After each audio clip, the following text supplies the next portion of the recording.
G'day guys, Justin here coming at you with another NBA Player of the Day video, this time for November 3rd, 2017. Plenty of action going on in the league today. 34 points from Brook Lopez saw the Lakers get over the Nets.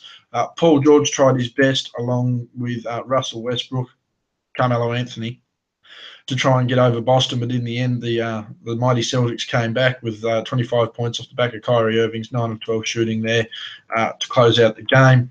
We had Toronto beating Utah Jazz with DeMar DeRozan going off 37 points. Donovan Mitchell with 25 there for the Jazz, another good young rookie coming through for the league. We had Denver closing out the tight one, 95-94, with Paul Millsap leading the way with 27 there. In San Antonio, we had the Spurs up 108-101 to Charlotte.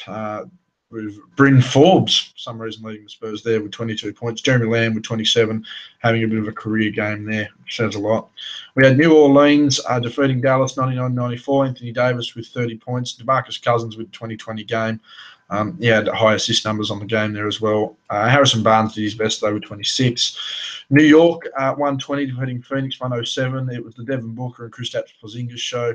Porzingis with the 37 points. Meanwhile, Booker for the Suns with 34 there at MSG. Houston 109 defeated Atlanta 104. No, sorry, Houston 119 defeated Atlanta 104. James Harden with the 29 points, 11 assists there, continually trying to improve as a point guard there and as a leader of that team. No great standouts there for Atlanta. I'll get to that game in a second. I think you can see why.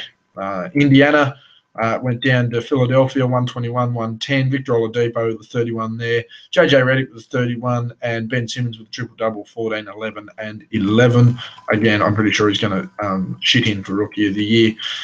As we look across now to Chicago defeating Orlando, 105-83. Justin Holiday for Chicago with 19 points. Evan Fournier continuing to press as a potential all-star this season with another 20-point game in Orlando. Then we had Detroit 105 defeating the Bucks 96. The Bucks on a fair skid here at the moment, 29 points to Giannis. Meanwhile, Andre Drummond had 24 and 15 for the winning team. But you can probably guess my player of the day for November 3rd, 2017 is most definitely LeBron James in Cleveland's 130-122 win. Despite the fact that Bradley Beal had 36 points, and despite the fact that John Wall had, I think it was like 18 points, 15 assists, LeBron James led the way. 57 points, the season high so far, and the highest points tally he's had in at least 3.5 years. 57 points, 11 rebounds, 5 of those offensive, so it's good to see him getting amongst the offensive glass. 7 assists, 3 steals, and 2 blocks. 67.6% shooting, a very efficient night, and as you'll see why, he should have always had an efficient night with the way they tried to defend him. 50% from deep, he certainly didn't rely on the jumper that he doesn't have, but when he took the jump shot from outside, it seemed to fall. 100% from the stripe, so when he was getting inside, he was getting fouled, he was making buckets. Only the 3 turnovers, which was impressive to see, considering last game he had 8, and 2 personal fouls on what was near 43 minutes of play. Just a tremendous overall effort here by LeBron James. He 57 points. I mean, you can't really fault the guy. He needs to do more of this scoring. It's obviously the defensive effort's going to always lack here for Cleveland. They're not a great defensive side, and LeBron by no means is a great defender, even though he did have some good numbers today. Those 3 steals making up for the turnovers, but the fouls sort of do negate the blocks a little bit. And when you score 57 points and only win by 8 against a side like Washington, who certainly looked in it there right up to the last 2 minutes. Again, I don't think defense was a factor. It was purely an offensive game. But this is what we need more of LeBron to do. We need him to score high volume. He needs to keep grabbing his rebounds. He needs to lower his turnover numbers, which he certainly did tonight, and still keep on pace with his assists. Defensively, he does need to lift. He does need to start doing that a hell of a lot more. But if you're on the other end dropping 57 points, against a side like Washington, who defended him in the way they did, particularly in the second half, I don't see why you can't continue to come out and go on these scoring rampages. I mean, shouldn't he? He's arguably the greatest of all time, according to some. So anyway, let's get into it. He stole a bounce pass to open the game from Marcin Gortat, intended for Bradley Beal. The bounce pass to Rose, then on the fast break for the layup pass ball, all of this in one sequence, so picking up those numbers early. He then had to give and go with Kevin Love. Love then fanned out to the wing while LeBron penetrated to the hoop. While the defense collapsed, he then passed the ball out to Kevin Love for 3. Again, he does have that ability to get inside and collapse the D. and that's one thing he tries to do. But the problem is he does have a lot of streaky shooters on his team, like a J.R. Smith and a Kevin Love. If those jumpers aren't falling, that's a waste of possession. At times needs to be where he needs to go to the hoop. And I mean, there were exceptions tonight where he did go to the hoop, which was good to see. Following a jump ball from Kevin Love and Otto Porter, he gathered the ball. He ran the full length of the floor to lay up between John Wall and Brad Beal. Again, he really took advantage of his size. Beal and Wall aren't the biggest two guys floating around out there. And with his ability, LeBron's ability to drop that shoulder and get straight to the cup, I mean, it was almost elementary from the time he took off. He then posted up with Bradley Beal on the wing and back down to the hoop and scored. This was one of many isolation plays that the Wizards have. And I do question why they left LeBron in an isolation situation on offense when he was just making shot after shot after shot. But we'll get into that a little bit more. He then used the screen from J.R. Smith to drive baseline on Otto Porter for the score. Just good use of the pick and roll there, and again used his size to get to the hoop. He then leaked out on D. This is another fine experience here. The shot went up. I can't remember who the Washington player was, but the basket was good. So after leaking out on defense and getting ahead of literally everyone after the Jay Crowder inbound pass, he passed the ball to Derrick Rose, who simply put it halfway to three-quarters of the way up the court to LeBron, who then drove in on Paul, who then, threw the dunk down. He then had a drive on Otto Porter and was fouled on the shot and made 2 of 2. And then a lot of the defense, they rotated through Oubre, they rotated through Porter, and they rotated occasionally even through Beal and Wall. It was very rare that one of the big guys actually went onto him. So again, took advantage of that mismatch and took advantage of that size. So Oubre tried to dribble past him, and then realising LeBron was a bit too big, he tried to back him down, to which point LeBron simply moved out of the way. He stole the ball and went all the way to the other end of the floor for the jam past Bradley Beal. He then received a pass on the 45 at the three-point line. He then used the screen on Oubre by Zizic to get to the top of the three and made an uncontested jumper. It's just a matter of Oubre really not making any ground. He almost had 10 feet to make this shot, LeBron, and he certainly got it up and in. Again, another example of LeBron in his jump shot. You can test LeBron or you get close to him to make him a little nervous. He doesn't always make those shots, but you get him wide open, particularly at three, because for some reason he does shoot well from the three-point line, anywhere between say, 23 feet into about 5 feet. He does struggle with a jump shot for some reason, but when he gets out there, he seems to be able to make that shot, sort of like the little kid that only shoots threes and layups. It's real weird. He then rebounded following a John Wall missed layup. He sort of spooked Wall a little bit, but nonetheless rebounded following the John Wall missed layup. He ran the length of the floor and hit Kevin Love in the corner for 3 again. Got into the lane. A couple of defenders collapsed on him and he hit Kevin Love. Luckily, Kevin Love was hitting his shot tonight, because otherwise that could have been really dangerous and really controversial had Love not been making these shots.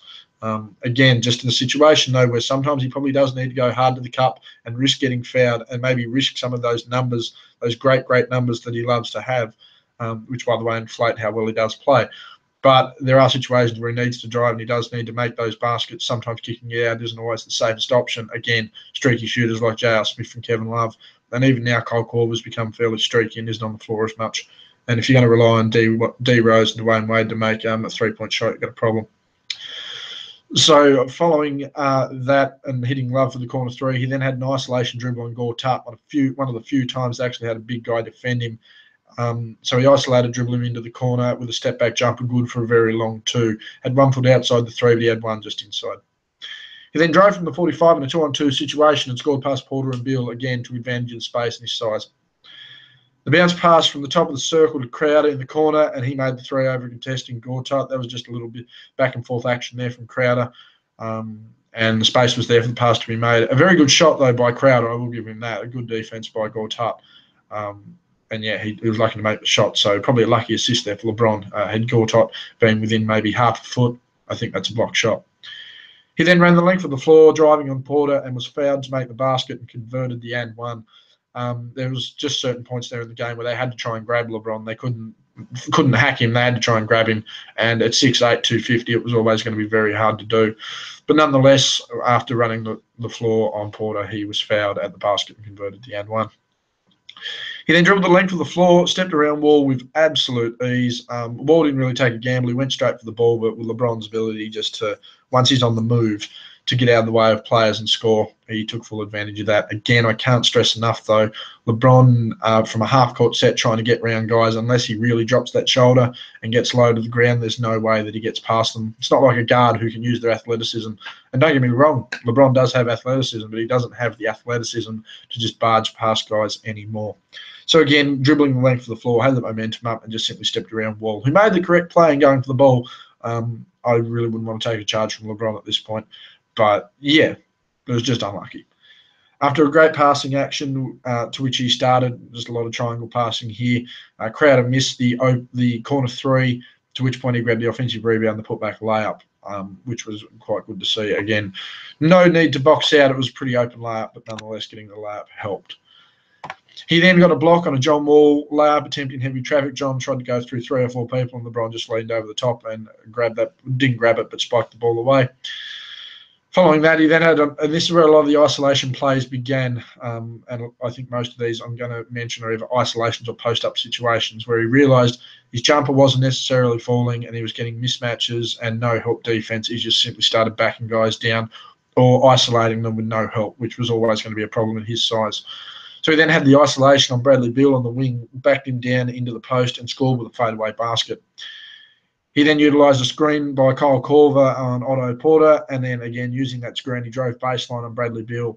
He was fouled at the rim by Oubre and made both free throws. So again, getting that space, and wide on the wing too. You notice a lot of it wasn't going straight ahead. He used the space out on the wing from these isolation plays. I mean, using that screen there by Korver to drive around both Porter and Beal, and then eventually fouled by Oubre at the rim. Obviously, he made both. He was 100% from the line. There was then a switch on Wall from the screen.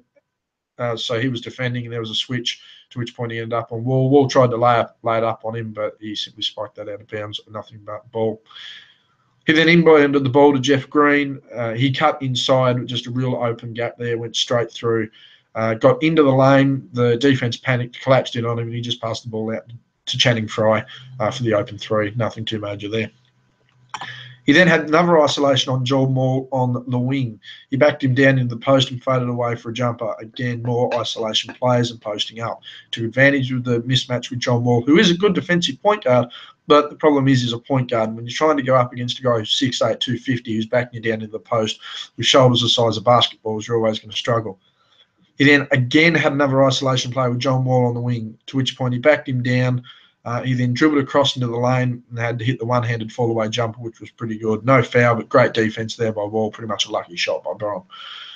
He then posted up on Oubre on the wing and made a step-back jumper from about 20 feet to the left-hand side, on the left-hand side of the screen. It was quite impressive to see.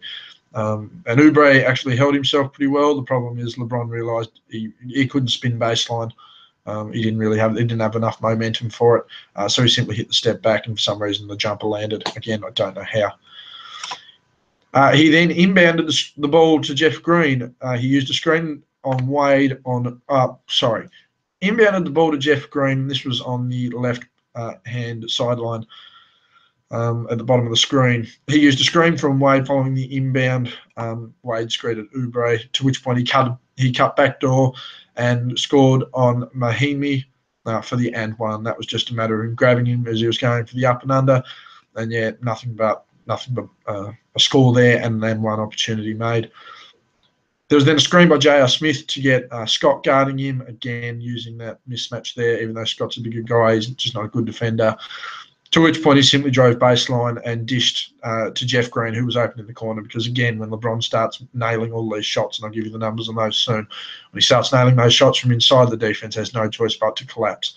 So Jeff Green opened for 3, and there was no closeout on him. There was a closeout on J.R. Smith, who didn't have the ball. There was no closeout on Jeff Green, who made the jumper. He then, again, had the isolation dribble on Oubre on the wing. He backed him down into the post and faded away to the wing on the baseline there to score. Again, used a lot of his fadeaway jumpers, but again, used his size to gain that position and get as close to the hoop as he could. He then had a pick and roll off of Oubre, off of a Wade screen on Oubre. He then scored the layup past Wall and a goaltending Oubre following the assist from Wade. So the layup looked good, and Oubre did goaltend. It definitely came off the glass first. He then had an isolation on Oubre again on the wing. I can't stress how much Oubre, excuse me, guys like Oubre and Porter guarded him throughout this game.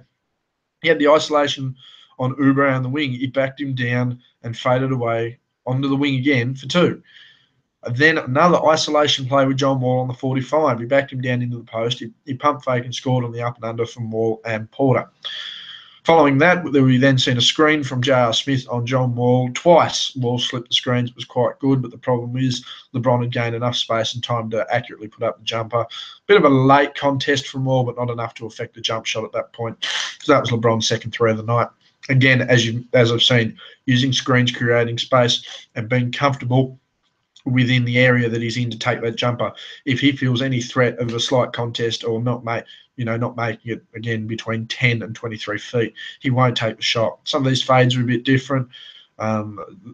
Again, using his size and that to create space and make the jumper on lesser defenders. But yeah, when he gets wide open on those jump shots, it's the only time he's willing to take them, and usually only from deep. He then drove on John Wall into the lane, stopped and popped the left-handed shot in, and then finished with a low post up on John Wall right in front. There was just absolutely no one on the lane. He flashed through, gained position, grabbed the ball. He spun, faded away, and scored plus the and one. The Wizards fans and the Wizards players were very sceptical as to whether there was contact. It looked very soft if it was. But nonetheless, got the foul, made the basket, and converted the and one. And that was the final play for LeBron on the day, which eventually resulted in 57 points.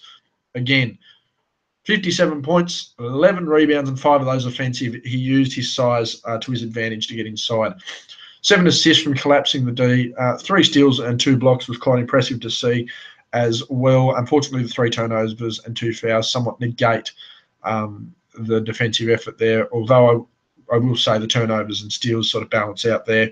But the 2 fouls along with the 2 blocks, again, sort of negates his defensive effort. But nonetheless, was able to keep scoring and getting to the hoop and doing what he needed to do. And that's all we've asked of LeBron. 67.6% from the field. I'll give you the numbers on that in a quick second. 50% from deep, again, 2 of 4. You've seen how he had to be open for those, really open for those threes, unlike a Crowder who can hit the contested shot.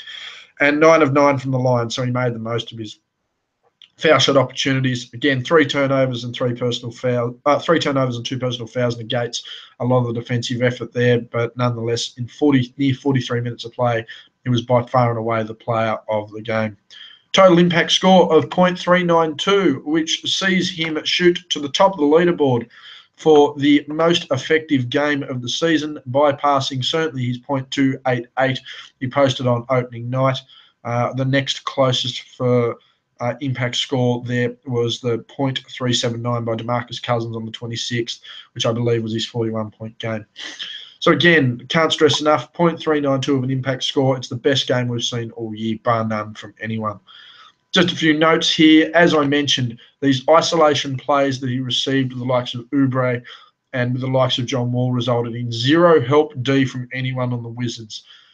When you've got a guy who's got the hot hand and shot 67.6% for the day, when you've got no help D in a close game, and this was only regulation, mind you, 130 to 122. So when you're getting no help at all and you're a smaller guy guarding one of the 5 greatest players of all time, you're usually probably going to be in a little bit of struggle street. I really want to know what the Wizards were thinking with their defensive setup here in allowing LeBron to be isolated one-on-one for a majority of the game, whether it be on the wing or in the post, and why you didn't have your screens set up, your rotations on screen set up as well. There was a lot of times he simply got open. There was no step-ups or no assignments for when there was the rotation on the screen and when he managed to get around people. Obviously used his size and strength to get down low. That's an obvious one. Getting in there, using his shoulder to get low and drive. As I mentioned, the half-court set, LeBron trying to explode, and that first step isn't quick. But when you have a guy that's 6'8", 250 running the floor at the capacity he does, he's simply just going to blow by people purely because of his size, not necessarily his strength. No one wants to stand in the way of 6'8", 250. But again, as I did mention, when he's getting isolated, he's able to basically bully ball these guys straight to the hoop, if not get around them purely based on his size and not theirs. 6 of his 23 makes came from outside the lane, meaning he scored 17 baskets inside the free throw lane. Now, that should give you an indication of what their defensive structure should have been. Rather than letting the guy just drive willy-nilly, because there was no rim protection. I mean, just coming on that, 15 of his 23 makes came right at the hoop, literally within that no-charge circle, or just a couple of steps, like maybe a step out, was where LeBron scored all of his points tonight. 15 of 23 makes. Means he only made 8 from outside of, like, dunking distance, in essence. 8 of his 11 misses came from outside of the lane. Again, relying on that jump shot between 10 to 23 feet is not LeBron's specialty. Unfortunately, had the Wizards been able to push some double teams and maybe put a bit more pressure on him in an isolation situation, we would have seen a few more of those missed fadeaway jumpers, and maybe forced him to take outside jumpers rather than bully his way inside. But nonetheless, it didn't happen. And I do question that from the Washington Wizards. 2 misses came at the rim. He was 15 of 17 at the fucking rim. Again, use your pressure to force the guy outside. He's not quick on the first step. Get him on a full court run, and sure, let LeBron get some momentum. And after about 3 steps, I wouldn't want to get in his way. But you make the guy have to force himself to put jumpers up off 1 or 2 steps, or be isolated on a jump shot situation where he's got good pressure on him. He's not going to make it. Again, pure evidence here.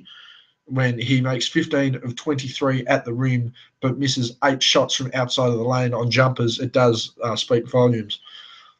But to bring some positives into it, he was the youngest player. He is now the youngest player to pass the 29,000 point mark, passing Kobe at that mark, obviously. He's going to hit 30,000 this year. He'll be the youngest to 30,000. He won't be the quickest, but he will certainly be the youngest to 30,000. He then joins Michael Jordan, Wilt Chamberlain, Kobe Bryant, Karl Malone, and Rick Barry as the only players aged 32 or more to score 55 or more in a game.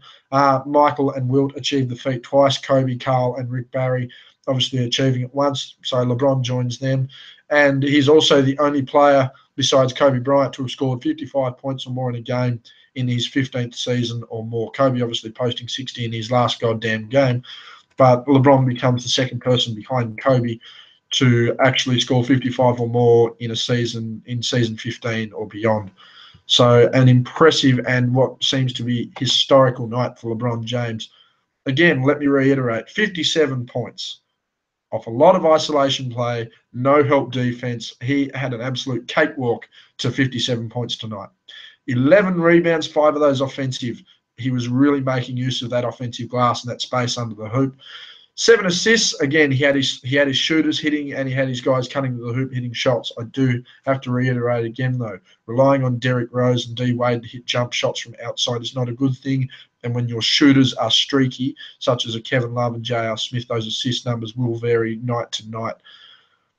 3 steals and 2 blocks. Unfortunately, he made the 3 steals do negate the 3 turnovers, so his passing game wasn't too bad, but the 2 fouls and the 2 blocks, so his defensive game was nullified. Again, have to keep stressing that's why a player like LeBron at this stage of his career where he's not defending and the team's not a great defensive team needs to simply try and pile on the points to win games. This is one of few games where he needs to do it. The Cavs have played 9 games and he's showed up to being playing like LeBron needs to in 2 of them. 7 games gone awry, and realistically games that they should have won. I mean, the Cavs are 4-5. They could very well be 7-2, or at least 6-3. Again, if he shows up a bit more, then we can have a bit more of a serious conversation about LeBron possibly being an MVP this year and not being part of the reason why this Cavs team is in a slump. 67.6% from the field. Again, getting to the hoop with relative ease. 15 shots coming at the rim and only 2 of your misses, so 15 to 17 from the hoop certainly helps.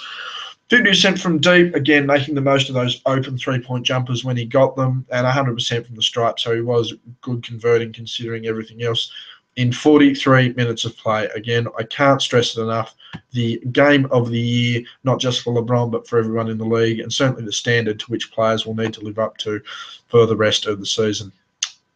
Total impact score of 0.392. Thank you very much for watching my video. Hit the thumbs up button and leave a comment who your player of the day was. Was there anyone I missed in my analysis? How do you feel my analysis is going? What are your expectations of LeBron? Do you feel he needs to keep scoring? Do you feel he needs to keep rebounding, keep passing, improve his defensive numbers? I mean, obviously he needs to improve those defensive numbers, but do you think his scoring output needs to go up? And what sort of responsibility do you think LeBron has on the current situation in Cleveland?